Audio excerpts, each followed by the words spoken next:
Hola a todos, bienvenidos a una nueva emisión de Contratapas Podcast. Un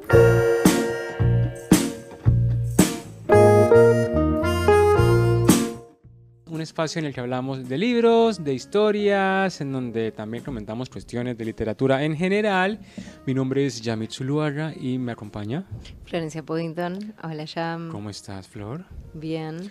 Hoy estamos arrancando un nuevo ciclo. Sí. Y de nuevo nos tocan hermanos. Estamos con la hermandad y la fraternidad muy al tope porque hemos leído mucho este año y también habíamos descubierto que muchos libros traducidos y publicados acá en Argentina con traducciones propias, eso es... Y de autores porque digo, uno siempre tiende al autor popular, pero estamos encontrando autores nuevos, autores de otros países menos conocidos para nosotros, Finlandia, nosotros, que nos disculpen, por ahí son Holanda. reconocidos en sus países, pero... Claro, y ves que también uno está limitado mucho a lo que haya disponible y a lo que llega. Si bien uno puede leer un montón de cosas porque uno por internet las encuentra, siempre se habla de cierto, ¿no? Siempre en las redes sociales están rondando los mismos libros o cosas más cercanas.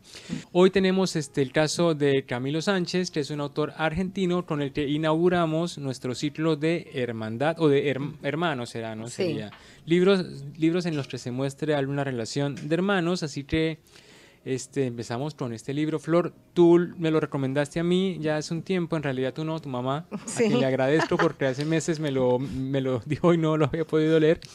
Así que cuéntanos un poco, tú lo leíste antes y también pudiste ver la apreciación de tu madre, a la que le gusta mucho. Así que, ¿de qué va La viuda de los Van Gogh? Bueno, a mí también me lo prestó mi mamá y en realidad Camilo Sánchez es un escritor que hizo una investigación bastante profunda para hacer este libro. Bueno, consultó las cartas de Van Gogh, de Vincent a su hermano Theo, y también los diarios de la esposa y viuda después de Theo, que es el hermano. Y bueno, y a partir de todos esos testimonios construyó una novela biográfica en la que retrata no la vida de Vincent, no la vida de Theo, sino la vida de esta viuda que recibe, medio sin entender del todo qué es lo que está recibiendo, todas esas pinturas y esa obra tan conocida hoy, tan famosa. Y la pasión de los hermanos por la obra. Claro, en ese proceso, o sea, lo que él narra es ese fragmento de la vida de esta mujer. De Joana, en el que, bueno, se ve sola, pobre, porque los hermanos fallecen con 6 meses de diferencia. Ella hereda todas estas pinturas y las empieza a poner en circulación. Un poco como método para sobrevivir también, porque todos estaban medio en la lona para igual variar. Estructuralmente la novela es delimitada. A mí me gusta cuando uno puede encontrar las fronteras. El tiempo es específico, es desde que muere Vincent Van Gogh y el hermano va al entierro y regresan. Ahí empieza la novela hasta un poco después de la muerte de Theo, pero no tan después, ¿no? Digamos un año después, o sea que todo transcurre en año y medio o en 2 años máximo y eso nos ubica temporalmente y es lindo porque uno puede recordar como los hitos, ¿no? La muerte de Theo, la mudanza de ella de regreso de París a Holanda. Eso me gusta y también lo que tú decías, los personajes. Se retrata a Vincent, se retrata a Theo, se retrata a la Joana misma, a su hijo y a algunos otros 3 personajes más. Y es una novela que para mí es extraña porque lo que hablábamos antes tiene que ver con las cartas escritas que son reales, con el diario escrito y cómo hacer de eso como una especie de collage en donde también hay una parte para una nueva voz que es la de Camilo y su versión de la vida de Joana. Hay como ese mix, ¿no? Sí, además debe ser lindo. Cuando estás componiendo una novela biográfica tenés que un poco ponerte en el papel de ese a quien estás retratando y entonces imaginar cómo se sintió ante tal situación o cuáles eran los pesares que atravesaba, porque está bien, están los diarios, pero también hay que construir un personaje. Sí. Entonces eso me parece interesante. Sabemos también que Joana tiene un bebé casi recién nacido, bueno, bien en la primera infancia, y está sola con ese nene. Bueno, al principio está Theo. Vemos también cómo ella ve, se establece como una especie de triángulo ahí también, el vínculo entre esos 2 hermanos, que es medio el eje también de la novela, más allá de que se retrata su vida. Y cuál es su apreciación sobre la obra de Vincent. Y además, ¿cuál es su sentimiento con respecto a esto que está pasando? Porque un poco como que el vínculo da a entender como que el vínculo entre esos hermanos es un poco la causa de desgaste de la muerte de Theo, ¿no? O sea... Sí, sobre todo eso, y también que es muy intenso, porque ya Vincent Van Gogh era bastante intenso y con un montón de problemas y de elecciones en la vida y qué sé yo, pero Theo es como un fiel, incondicional. No, es Sí. detrás y confío plenamente.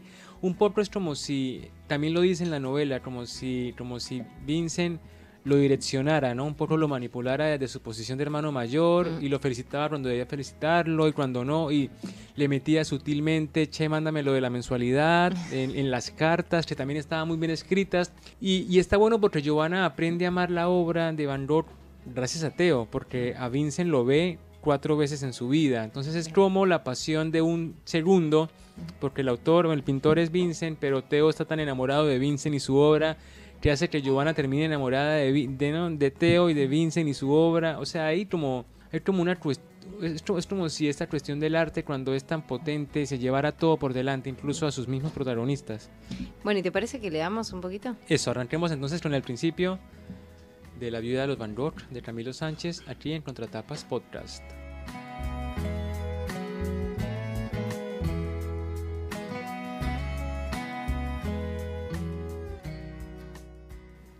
Una sombra pesada en cada peldaño de la escalera fue el anuncio. Theo Van Gogh entró con el fantasma de la muerte pisándole los zapatos.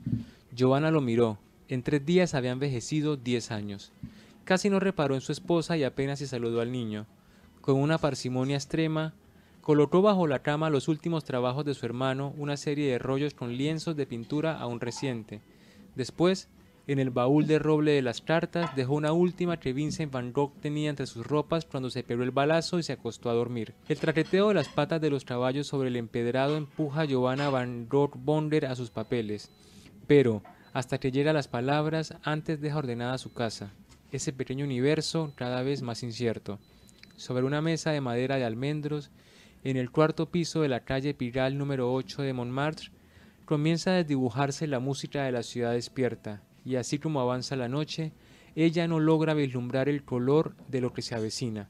La coincidencia o lo que sea quiere que ella inaugure un nuevo cuaderno de su diario íntimo con la novedad de la muerte de su cuñado. Escribe.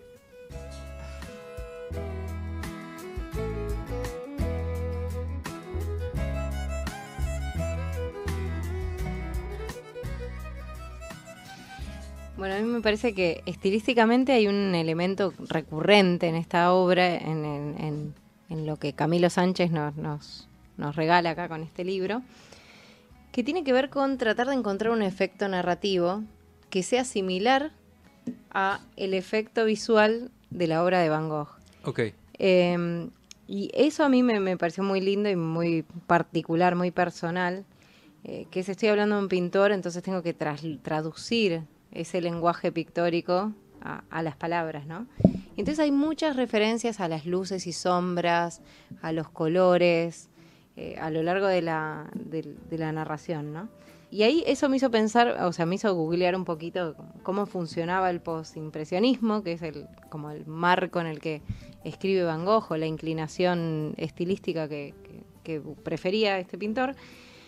Y justamente, viste, la expresión de las emociones se da a través del color. O sea, ellos responden a esta pintura más realista. Igual esto es Wikipedia, ¿eh? No soy experta. No soy experta, pero me alcanza esto solo como para pensarlo en términos de la prosa. Ellos responden a ese tipo de pintura más realista que buscaba como representar de la manera más fiel posible la realidad, con pinturas mucho más exageradas en los tonos, bueno, y con dibujos que son dibujos, que no buscan ser fotos, ¿no? Y, bueno, exacerbar los colores era una forma de transmitir esa emoción. Entonces, los oscuros para ideas tristes, o los cálidos, o la presencia del amarillo en determinados casos.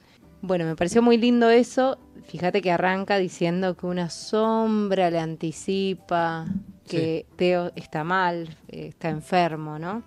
Y bueno, y después se refiere al color, se refiere, bueno, a lo largo de toda la narración hay como una presencia intensa de las luces y los colores. Muchas veces Johanna mira por la ventana o un halo de luz entra por la ventana y ella tiene una reflexión afín. No sé, me gustó ese juego con las imágenes, como si, bueno, probablemente el autor tuvo en cuenta de qué está escribiendo para escribir como escribía, ¿no? O para elegir ciertas... de la misma manera que un pintor elige cierta paleta para representar cierta cosa, acá también estamos eligiendo ciertas palabras para narrar o para contar la vida de un pintor. Entonces eso me pareció muy lindo y muy delicado, además, como un gesto muy delicado de parte del autor. Otra cosa que a mí me parece muy genial es la selección que tuvo que haber hecho, porque hay muchas cartas, hay mucho diario, pero él tenía que usar lo mínimo. No sé si lo mínimo posible, pero lo que le sirviera a su idea de libro, de novela. Que también eso se ve como transmutado en Giovanna, porque Giovanna de repente tiene más de 600 pinturas de Van Gogh y en un punto empieza a hacer las primeras como exposiciones y entonces se refleja en ella lo difícil que es seleccionar 15 entre todo eso, en qué periodo, cuáles elijo, dibujos de la primera época, cuáles sería más fácil enmarcar, o sea, en cuestión de dinero, cuáles costarían menos en marcar, en cuánto tiempo podría estar ese trabajo hecho. Hay como que Giovanna tiene todo un mundo en el que tiene que empezar a seleccionar, así como seguramente Camilo tuvo un mundo de Van Gogh del que fue seleccionando para llegar a estas, no, poco más de 150 páginas. Sí, tal cual, ahora que lo decís es como que hay puntos de contacto entre el trabajo que hizo uno y otro, porque además de la selección está la investigación, o sea, Giovanna va descubriendo a Van Gogh como artista. Entiendo que él, Camilo Sánchez, en su investigación también fue adentrándose en la personalidad o en los rasgos particulares o en entender esa dinámica con el hermano, cómo se estaba dando. Y bueno, todo eso construye una historia y también permitió revalorizar esa obra que por ahí hubiera quedado olvidada. Sí, esos niveles me encantan porque son cosas muy sutiles. Entonces, por ejemplo, Giovanna se siente inspirada por las cartas y escribe en su diario, y Camilo se siente inspirado por el diario Giovanna y escribe la novela, ¿no? Es como todo un atravesar la ficción. Sí, como un atravesar la ficción para poder introducir el propio proceso de escritura o de inspiración a través de una pintura para una cuestión escrita, ¿no? Es como también ese movimiento entre un arte y el otro, entre la pintura, entre la escritura, entre los géneros narrativos, la poesía, también hay unos poemas de Van Gogh, entre el diario, la novela, la investigación, claramente se ve el tono periodístico de Camilo, porque tiene a veces como tintes de crónica, ¿no? A veces habla mucho del tiempo, llegó a tal lugar fue cuando empezó la acción, la exposición en La Haya se hizo en tal calle. Claro, o sea, hay como un interés por la precisión geográfica, y eso temporal. Es periodístico, ¿no? Porque también, además de que funciona como rasgo de verosimilitud para el relato que él está haciendo, para tratar de ser lo más fiel, también tiene que ponerse ahí, ¿no? Y él es sobre todo hay un interés por ser preciso, ¿no? Que por ahí en otro autor que no tiene esa inclinación no le hubiera dado tanta atención a eso. Y bueno, también elegir el punto de vista es interesante. Bueno, acá vemos por qué también eligió ese punto de vista, porque había como una coincidencia en la tarea que estaban haciendo, pero eligió el punto de vista más...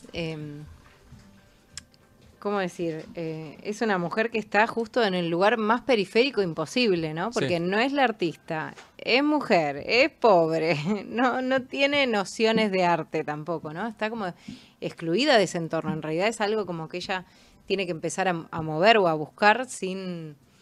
Aparte, ¿por qué? No se sabe, porque no tiene por qué hacerlo. Es como, aparte, también es un deseo prestado. El hermano era el que quería hacer, o sea, Theo, su esposo era el que quería llevar a Van Gogh, no sé, como ser un poco su manager, su representante. Pero ella no cantaba ni pintaba ahí, o sea, es como si hubiera estado accidentalmente en ese lugar, en ese momento, con esa emoción, para apropiarse y para querer continuar esa misión de hacer de Van Gogh un artista conocido, y eso es extraño, me parece.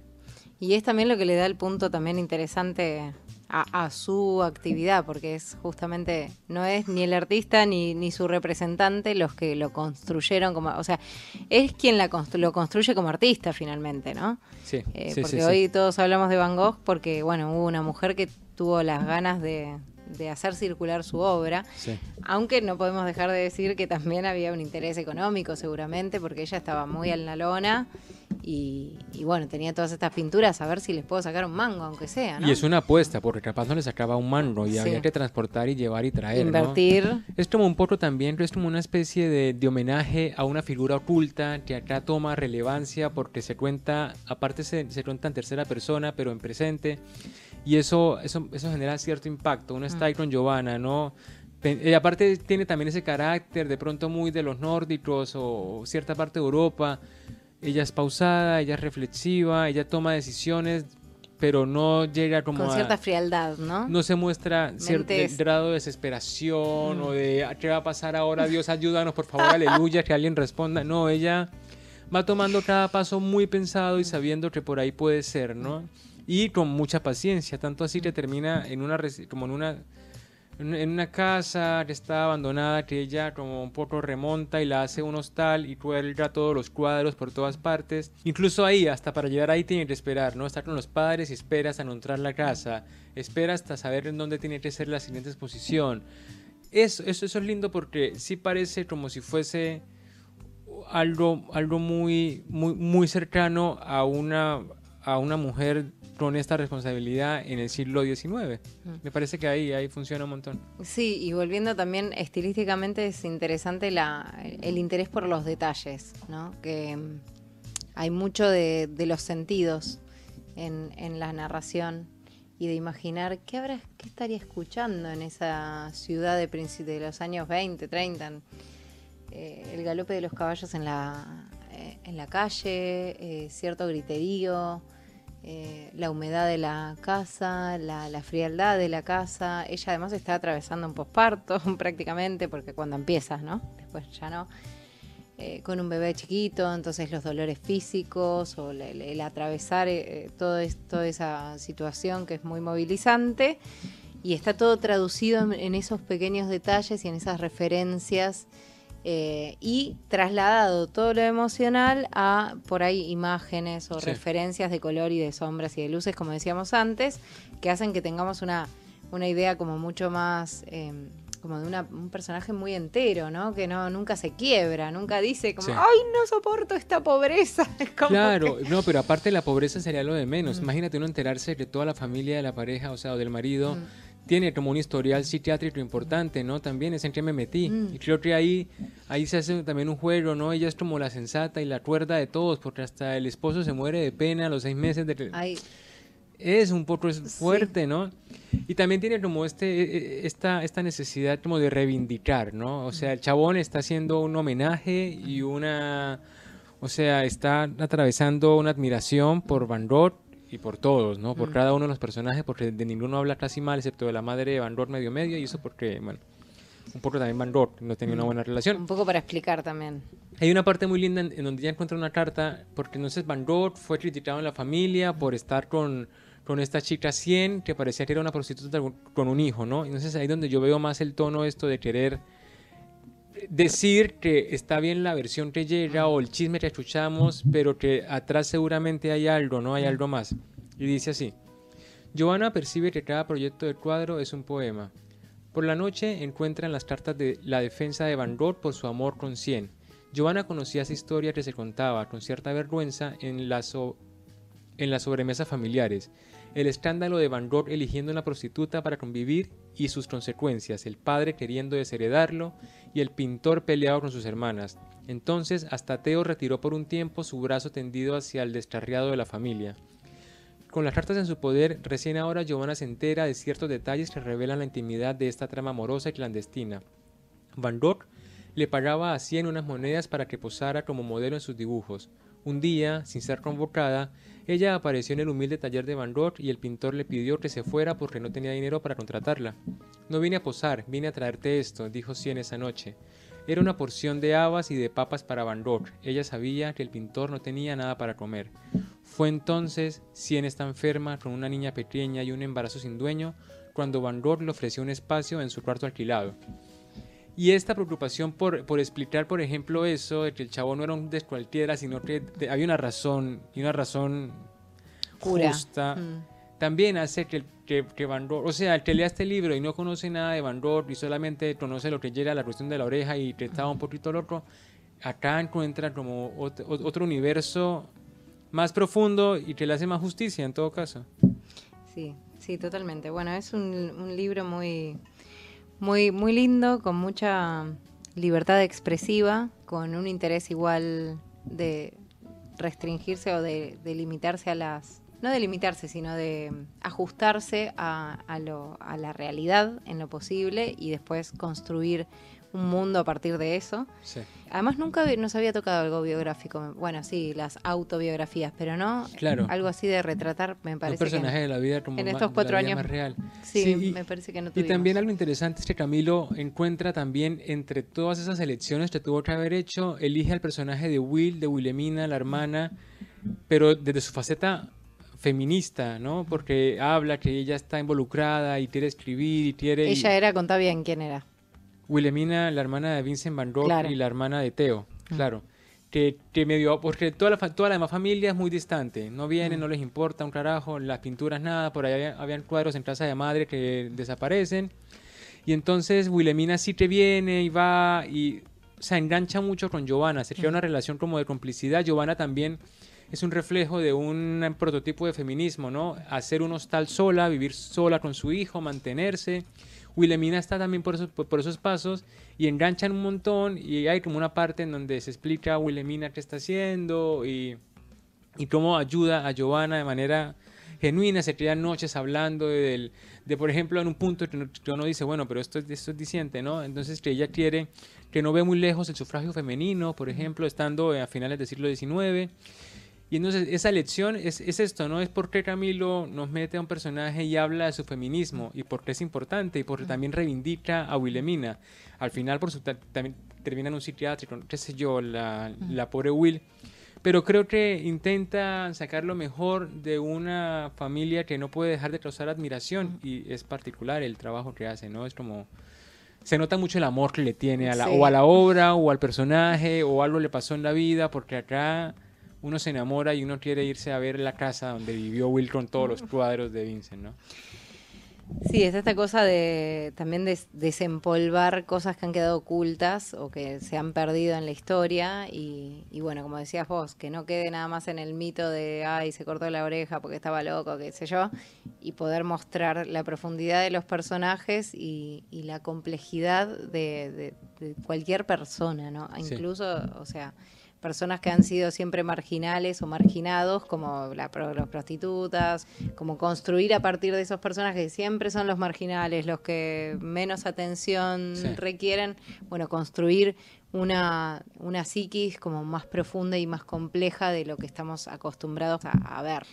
Y también, para ir cerrando mi intervención, también hay espacio para el chismerío. Entonces, por ejemplo, cuenta esto de que un estrambótico millonario chino compró una de las pinturas de Van Gogh en 1980 y póngale, y la compró y se la llevó y desapareció, y es como uno de los misterios más grandes de la historia del arte, ¿no?